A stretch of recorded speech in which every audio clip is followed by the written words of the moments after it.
The city of Chicago is home to one of the most important landmarks of Hellenism in the United States. Come with me to explore the Greek story in America at the National Hellenic Museum. The museum is about sharing that heritage and really making that available to the next generation. You don't know where you're going if you don't study where you've been. That's true of every human. It's certainly true of Greek Americans. Greeks in America lived up to the best of the Hellenic spirit.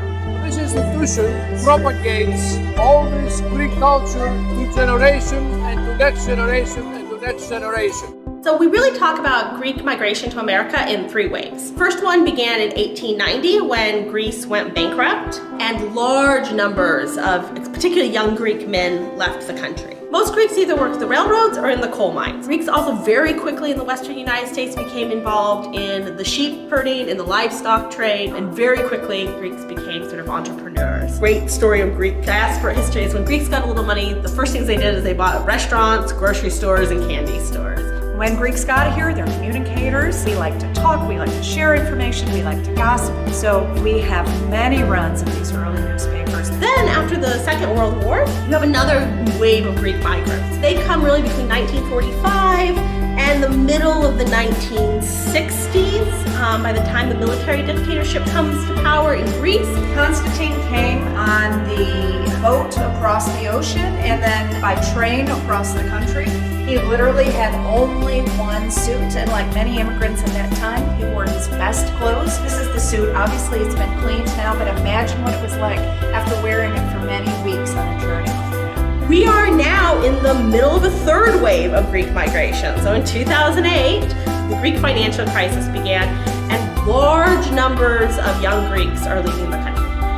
The museum started many years ago. Athens was really one of the founders of the museum, and we're talking decades now. Fortunately, we were able to get this official site to become a physical museum back then in Greektown. The museum was designed by a Greek architect to go from fire at the base to the sun at the top. Beautiful architectural design. The stairs are going from east to west, just as Greek Americans moved into the U.S. We feel the largest Greek artifacts of any museum here in America. The other thing that we've been doing is doing oral histories. People come in and they sit down and they tell their story. And the other thing that we do is teach children Greek. A few years ago, we started the trial.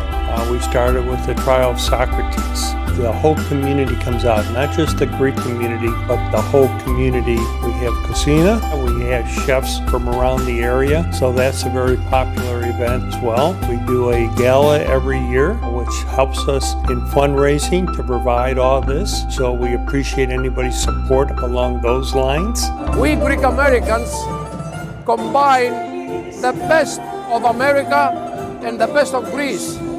I say that these Greek American kids are really stars. They have the Greek philoxenia, the value system of the Greeks, and they have the creativity and the discipline of the Americans.